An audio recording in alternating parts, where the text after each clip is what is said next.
지혜로운 여인이라는 제목으로 말씀을 전하도록 하겠습니다. 오늘 우리 60대 여전도회 헌신 예배인데 우리 여전도회 아주 좋은 찬양 잘 해주셨습니다. 감사를 드립니다. 요즘에 보게 되면은 현대인들은 점점 이 사람들의 외모에 관심이 많이 있는 것 같습니다. 특별히 우리 여자분들은 그렇죠. 여자분들은 외모에 관심이 많죠. 한국에 있는 화장품들이 굉장히 유명하다고 그래요. 한국에 있는 화장품이 유명해서 일본 사람들 또 중국 사람들이 와가지고 한국에 있는 화장품들을 많이 사간다고 합니다. 그 화장품이 얼마나 비싼지 한번 이렇게 세트로 구하면 뭐 100만 원, 1000불 이상이 호가하는 그런 화장품이 아주 많이 팔린다고 그래요. 그래서 세계 유명한 그 브랜드보다도 한국에 있는 화장품들이 더 고가에 팔리고 있다. 제가 그런 뉴스를 본 적이 있습니다. 또 최근에는 이제 뭐 성형 수술도 많이 하고 있죠. 외모에 관심이 많으니까. 참 안타까운 그 이야기를 보니까 어떤 학생이 면접을 몇 번이나 봤는데 서류는 항상 합격이 되는데 면접을 보면 항상 떨어진대요. 그래서 안 되겠다. 취직을 위해서라도 수술을 해야 되겠다. 눈 쌍꺼풀 수술을 하고 갔더니 취직이 됐대요. 그 눈 이렇게 긋는 게 얼마나 큰 차이가 있는지 모르겠는데 뭐 그런 방송도 제가 본 적이 있습니다. 그래서 현대인들이 그 외모에 대해서 참 관심이 많아요. 우리의 딸들도 외모에 관심이 많고 또 우리 어른들도 마찬가지고 또 우리 아들들도 예쁜 여자들을 보는 데 관심이 많단 말이에요. 그러나 성경에 보게 되면은 누가 현숙한 여인을 찾겠느냐? 그 값은 진주보다 더하니라. 현숙한 여인, 하나님 앞에서 믿음으로 사는 사람이 귀하고 아름다운 줄로 믿습니다. 잠언 11장 22절을 보게 되면 아름다운 여인이 삼가하지 아니하는 것은 마치 돼지코의 금고리 같으니라. 삼가하지 않는다는 것은 지혜로운 판단력, 분별력이 없다라는 뜻이에요. 그래서 함부로 행동하는 것이죠.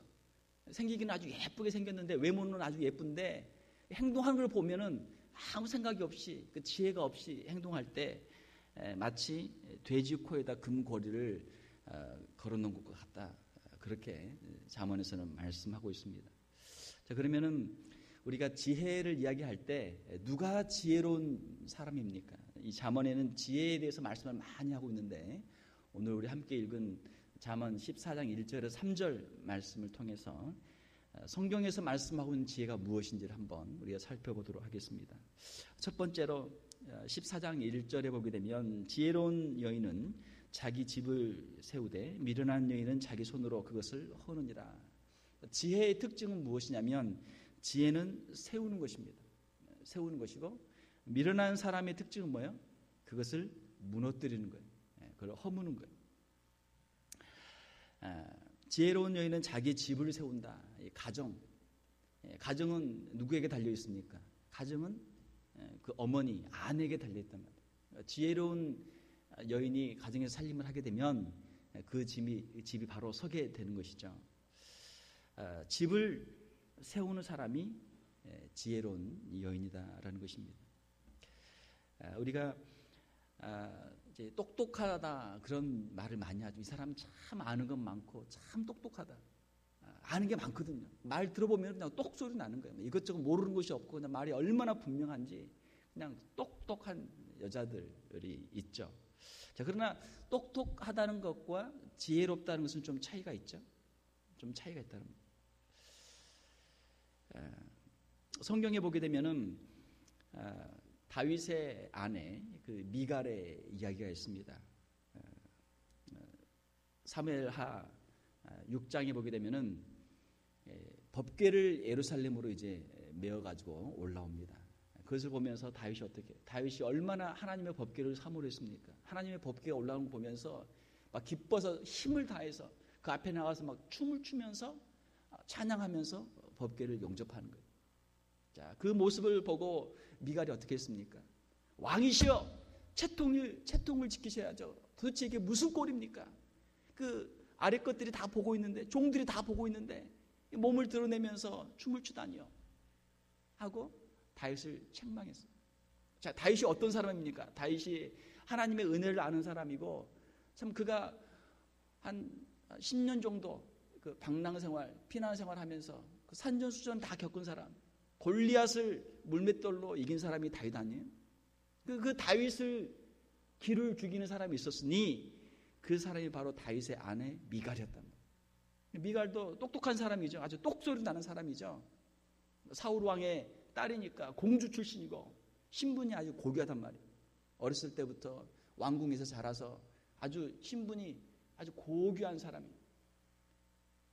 다윗에게 지금 한 소리 하는 거예요.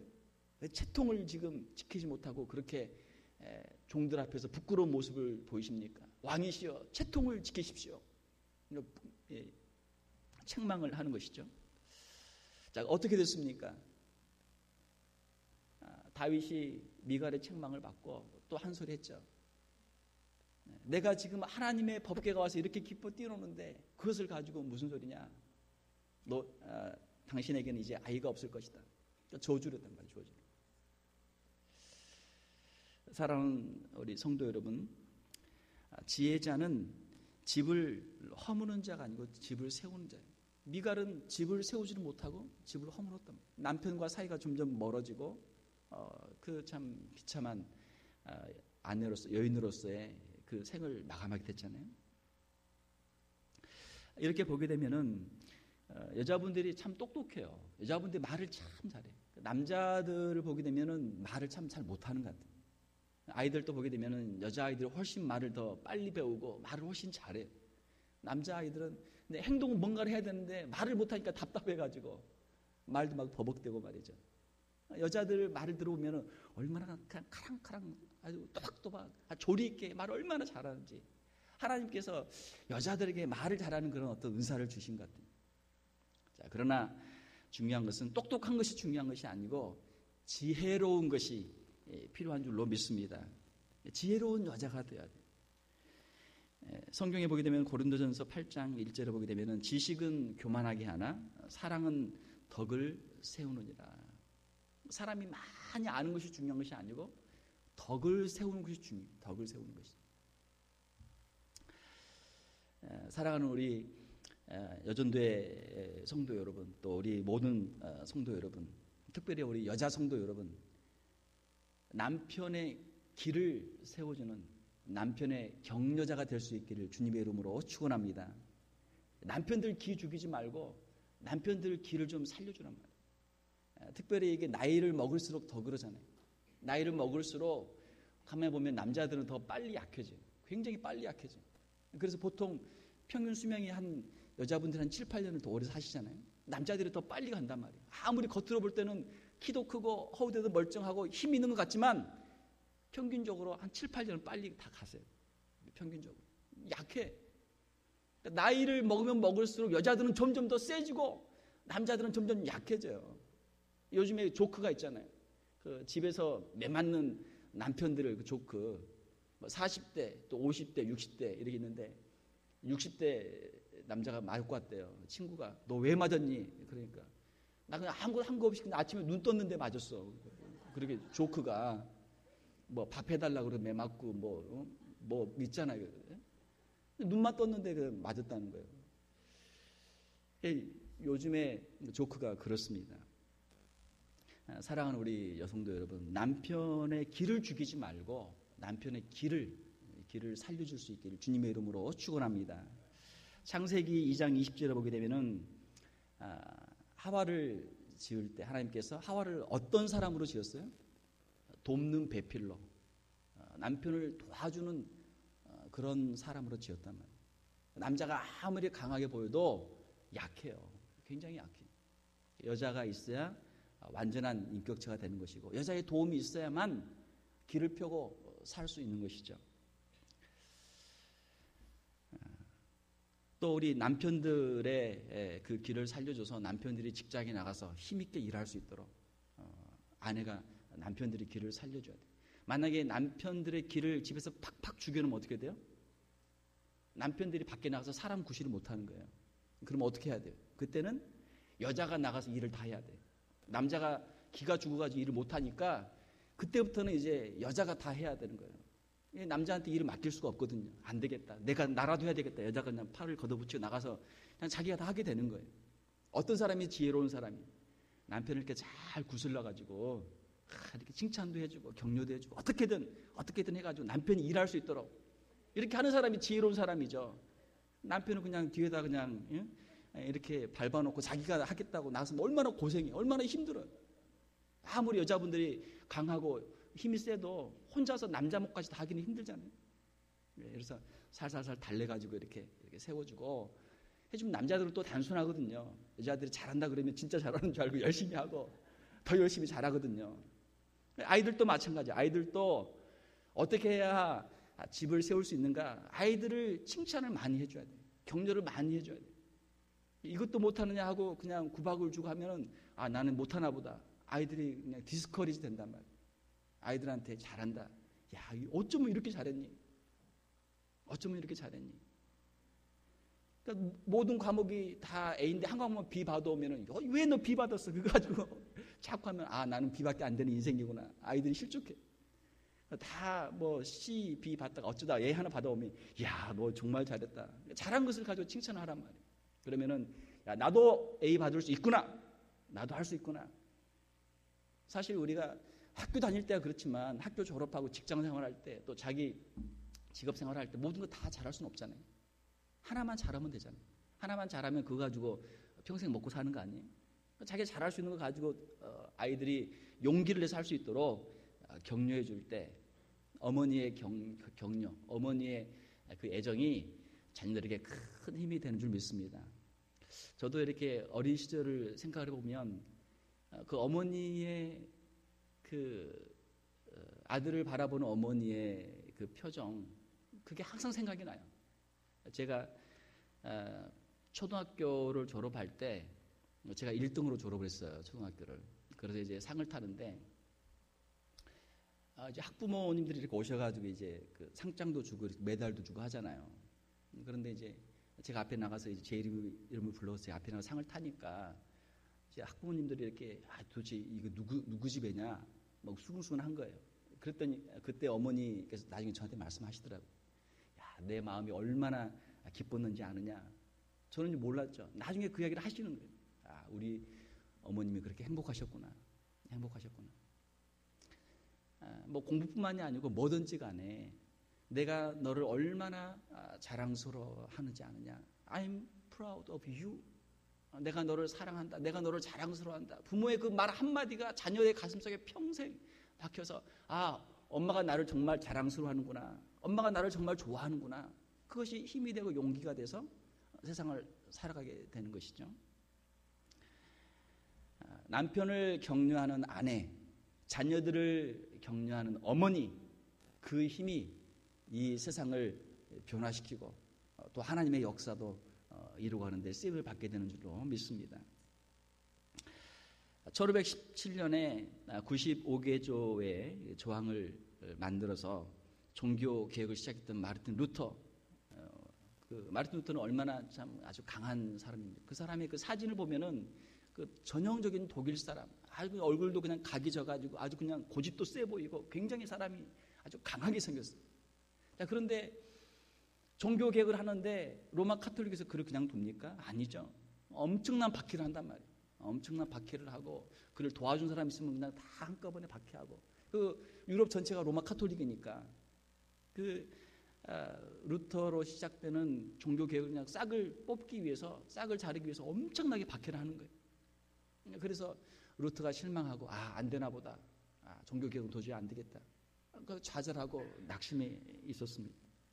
실망에 빠져 있는 루터를 본 그의 아내 카타리나가 이거 뭐 어떻게 해도 이거는 남편의 길을 다시 살릴 수가 없거든요.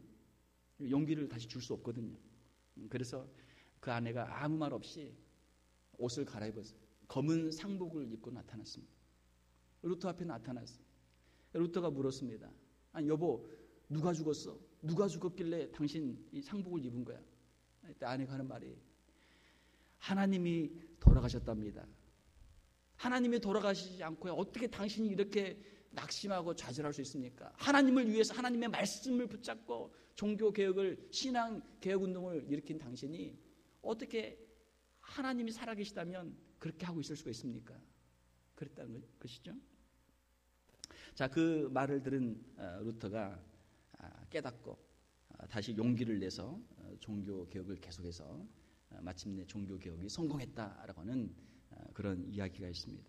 그 안에 카타리나가 얼마나 지혜가 있습니까? 그렇죠? 자, 우리가 남편을 격려하고 또 집을 세울 때 하나님께 우리가 기도하고 하나님이 주시는 그 지혜를 가지고 남편을 격려하고 자녀들을 축복하면서 집을 세울 수 있는 우리 사랑하는 여전대 또 우리 모든 성도들이 다 될 수 있기를 주님의 이름으로 축원합니다. 2절에 보게 되면은 정직하게 행하는 자는 여호와를 경외하여도 패역하게 행하는 자는 여호와를 경멸하느니라. 지혜로운 자는, 두 번째로 지혜로운 자는 어떤 자입니까? 지혜로운 자는 정직한 자가 지혜로운 자. 패역하게 행하는 자, 하나님 앞에서 악을 생각하고 악을 만드는 사람이 어리석은 사람이죠. 자, 우리는 그 꾀가 많은 사람, 정말 아주 기발한 아이디어를 막 만들어내는 사람, 머리가 좋다고 그래요. 그러나 그 악한 꾀를 만들어내는 것은 지혜가 아니죠. 지혜가 아니란 말이에요. 그런 말이 있습니다. 정직이 최선의 정책이다. Honest is the best policy. 정직한 것이 최선의 정책이다. 사람을 이렇게 속이려고 하면 어떻게 해요? 거짓말을 자꾸 새로운 말을 만들어야 되고 나중에 그 들통이 나게 되고 결국은 이게 다 이제 망하는 길로 가는 것이죠. 지혜로운 사람, 정말 하나님 앞에서 지혜로운 사람은 정직한 사람들인 줄로 믿습니다. 정직은 하나님을 믿는 것이죠. 하나님이 살아계시다. 정직은 하나님을 경외하는 거예요. 심판자이신 하나님이 살아계십니다. 내가 정직을 행할 때 하나님께서 나의 모든 것을 보고 계시고 나의 모든 것을 선악간에 판단해 주시고 나의 정직한 것을 하나님께서 반드시 보상해 줄 줄로 믿습니다. 하나님을 인정하는 것이란 말이에요. 하나님을 인정하지 않고 꾀를 부려서 거짓말하는 건 뭐예요? 하나님을 속이는 것이고 하나님을 믿지 않는 것이고 그냥 자기의 이 지혜를 자기의 꾀를 믿는 것이죠. 하나님께서는 거짓말에 대해서 반드시 하나님이 심판하시는 줄로 믿습니다. 정직한 사람에게는 하나님 복을 주시지만 이 악을 만드는 사람, 거짓말하는 사람들은 반드시 하나님이 심판하신단 말이에요. 제가 이렇게 여자분들을 보니까 여자분들이 머리가 좋아요. 남자들은 말도 잘 못하지만 뭘 이렇게 잘 이렇게 꾸미러지는 못해. 여자분들을 보면 제가 드라마를 봐서 그런지 이게 정확한지 모르겠지만 잘 울어. 잘 울고 또 무슨 변명을 잘해. 나중에 보면 그게 진짜가 아니고 다 거짓말인데 꾸며낸 말인데 너무 연기를 잘하니까 남자들이 이제 속는 것이죠. 이렇게 연기를 잘합니까? 이렇게 거짓말인데 진짜처럼 그렇게 합니까? 말을 만들지 말라. 말을 만들지 말라. 그냥 단순하게 내가 본 대로, 내가 들은 대로, 사실대로만 이야기하는 것이죠. 때로는 그럴 때도 있습니다. 어떤 상상력을 막 동원해가지고 저 사람이 보니까 나를 별로 안 좋아하는 것 같아. 얼굴을 보니까 뭔가 지금 나한테 잘못을 하고 나한테 온 것 같아. 막 상상을 하다 보면 어때요? 막 꼬리에 꼬리를 물고 이게 만들어가지고 자기 혼자 막 머릿속에 소설을 다 쓰는 거예요. 자기 혼자만 막 영화를 다 찍는 거야. 그래가지고 나중에 저 사람이 분명히 그랬을 거야. 이제 의심이 이제 확신이 돼가지고 다른 사람에 대해서 오해를 할 때도 있단 말이에요. 과도한 추측 우리가 할 필요 없죠. 있는 그대로만 보면 되는 거예요. 사실은 우리가 보는 것도 착각일 수가 있어요. 내가 아무리 그걸 잘 봤어도 그게 사실이 아닐 수도 있단 말이에요. 제가 전에 들으니까 어떤 목사님이 어떤 이제 다른 교회 강사로 초청이 돼가지고 가서 열심히 설교했는데 어떤 집사님 한 분이 영 얼굴 표정이 아니래요. 그러니까 설교를 잘못해서 들은 게 아니고 설교 시작하기 전부터 그냥 목사님을 굉장히 기분 나쁘게 이렇게 쳐다보고 끝까지 설교를 열심히 하면 할수록 더 막 반응이 부정적으로 막 나오는 거예요. 그러니까 왜 그런가? 나중에 알고 보니까 목사님이 그 교회에 도착을 좀 일찍 해서 이제 차 안에서 그 설교를 미리 조금 더 준비를 하려고 설교를 준비를 하고 있었는데 볼펜을 들고 있었는데 그 볼펜이 담배를 가지고 담배를 피는 것으로 그 집사님이 착각을 한 거예요. 남의 교회 와가지고 담배를 피고 나중에 보니까 그 사람이 목사님이라고 강사 목사님이라고 와가지고 설교를 한다. 저런 위선자. 아무 속으로 막 꽁 해가지고 은혜로 말씀할수록 야 말은 저렇게 번들하게 잘하는데 저 얼마나 진짜 위선자고 얼마나 나쁜 놈인가 이러면서 그랬다는 것이죠. 우리가 보는 것도 사실은 잘못 볼 수가 있어요. 우리가 항상 진실만을 말해야 되고 우리가 진실을 말한다고 할 때도 조심을 해야 돼요. 정말 이것이 진실인가? 항상 우리가 조심을 해야 돼요. 창세기에 보게 되면은 정직한 사람 요셉의 이야기가 나오죠. 그가 남의 집에 가서 종살이를 하지만 그는 정직합니다. 하나님 앞에서 정직하게 살아요. 그런데 그 주인집 보디발의 아내 어떻게 합니까? 이 요셉을 계속 유혹하는 거예요. 그러니까 남편에게도 신실한 아내가 아니죠. 그 보디발 장군이니까 얼마나 권세가 좋습니까? 그 아내는 또 얼마나 그 안방 마님으로 그 권세를 부릴 거예요. 그 높은 신분에 있으니까 왕의 그 경호를 맡고 있는 시위대 대장 부인이니까 얼마나 그 파워가 셉니까? 아마 이집트에서 내놓으라는 그 모든 부귀 영화는 다 누렸겠죠. 그러나 그는 진실한 사람이 아니었단 말이에요. 자기 남편에게도 진실한 사람이 아니었고 요셉을 계속 유혹하는 거예요. 아마도 이제 착각을 했겠죠. 내가 이렇게 피부 관리도 잘하고 내가 멋있는 이 옷도 입고 보석도 내가 끼고 있으니까 누가 봐도 나는 아주 그냥 매력 있는 여자일 거야. 내가 저 종한테 내가 눈짓만 하면 쟤는 나한테 올 거야. 뭐 이렇게 착각을 했겠죠. 자기를 다 좋아할 걸로 말이죠. 그렇게 착각을 했겠죠. 요셉은 내가 하나님 앞에서 어떻게 이러한 죄를 짓겠습니까? 했단 말이에요. 그랬더니 요셉을 나중에는 이제 거짓말로 모함을 해가지고 감옥에다 집어넣잖아요.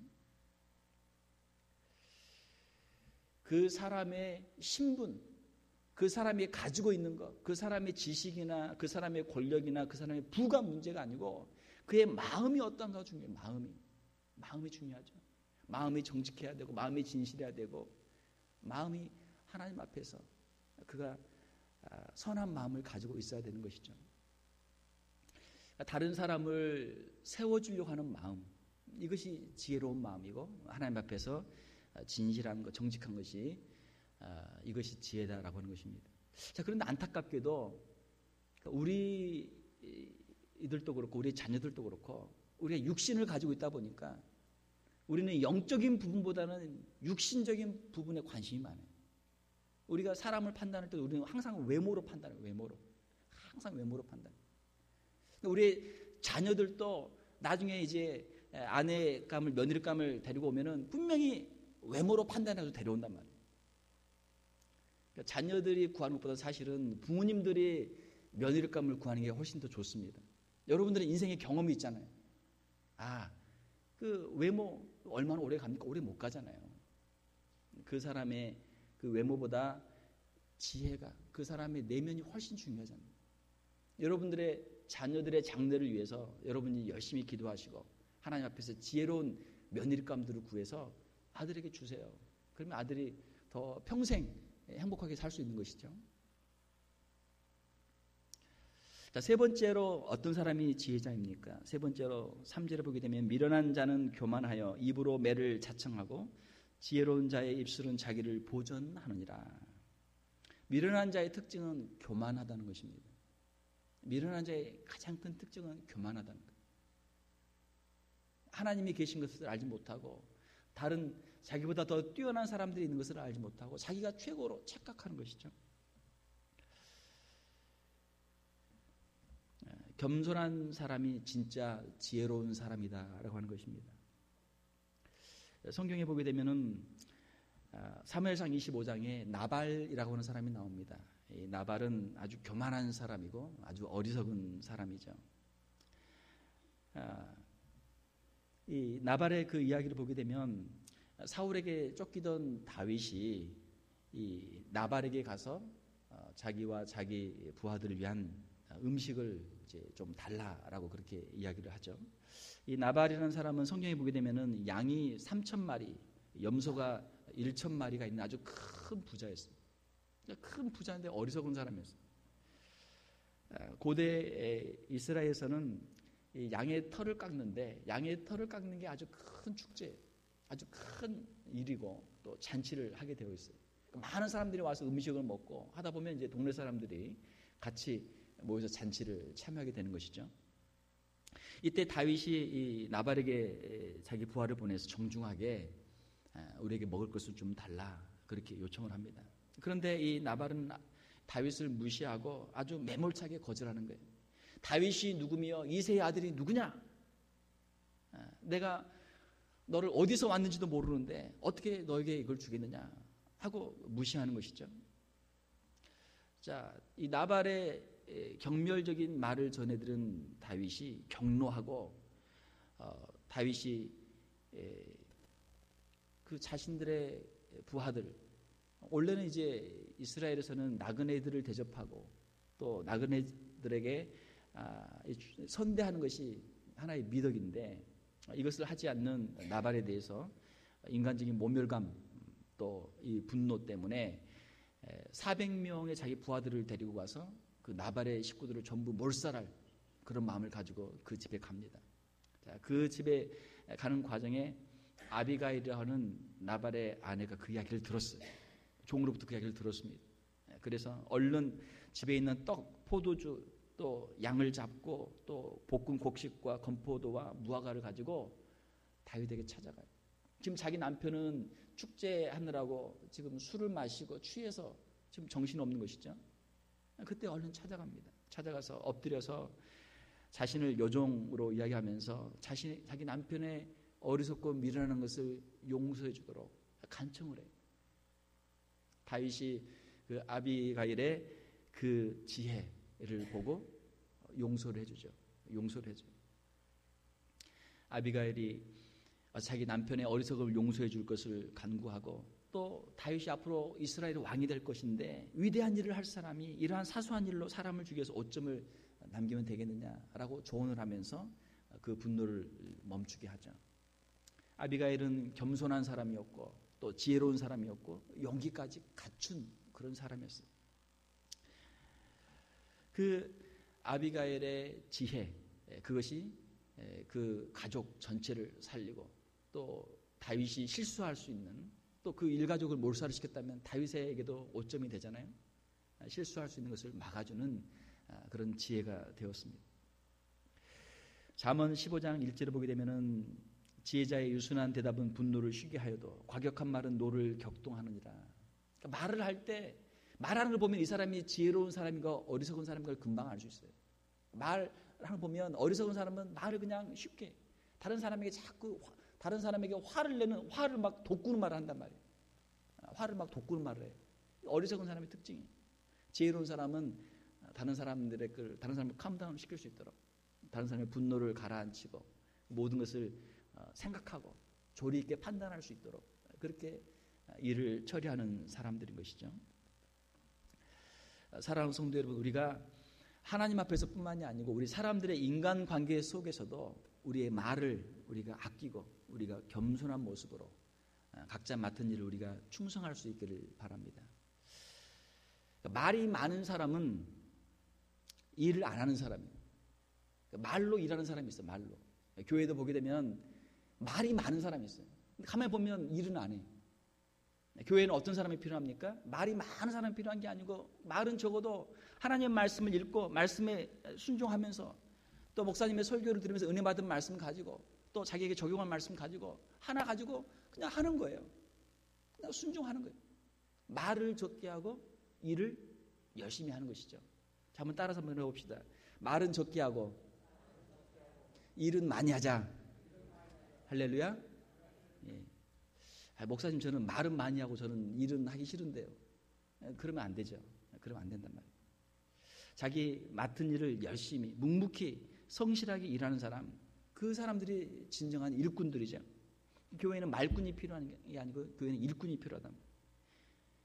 자꾸 불평불만하고 다른 사람과 다투고 하지 말고 자기 맡겨진 일 열심히 하는 거예요. 열심히 일하는 사람은 건강합니다.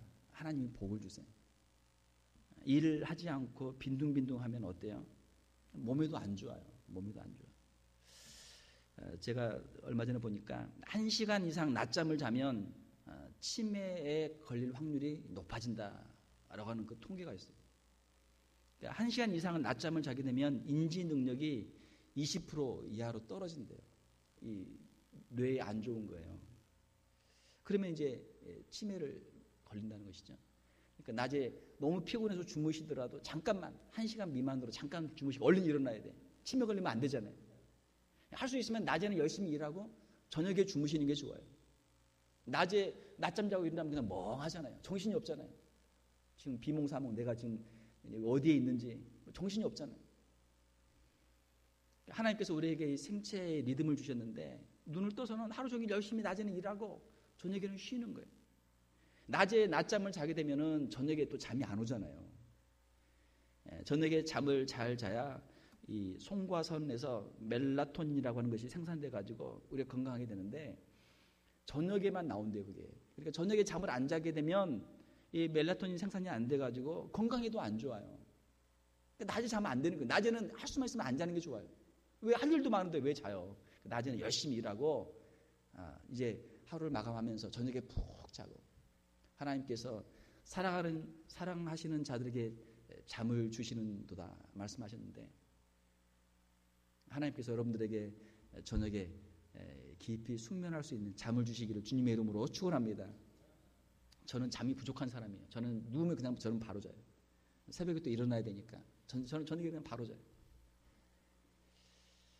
우리가 하나님 앞에서 각자 맡은 대로 우리가 열심히 일하고 하나님이 주시는 건강 가지고 하나님이 주신 지혜 가지고 하나님의 나라를 위해서 귀하게 쓰임받을 수 있는 저와 여러분들 다 될 수 있기를 주님의 이름으로 축원합니다. 함께 기도하겠습니다.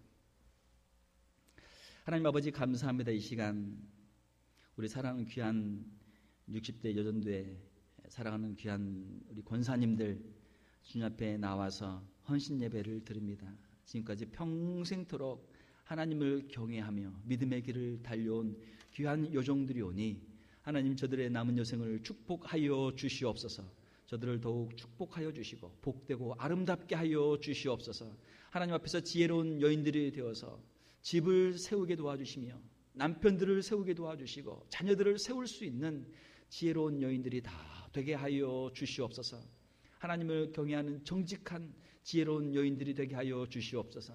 하나님 앞에서 더욱 겸손하고 온유하며 지혜로운 여인들이 되어서 하나님의 나라를 위해서 주님의 몸된 교회를 위해서 귀하게 쓰임받을 수 있는 우리 사랑하는 여전도의 회원들 다 되게 하여 주시옵소서. 하나님 또한 우리의 자녀들을 축복하여 주시옵소서.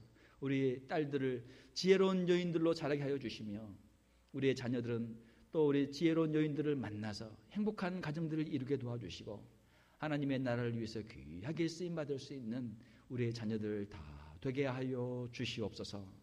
거룩하신 우리 주 예수님 이름으로 기도하옵나이다. 아멘.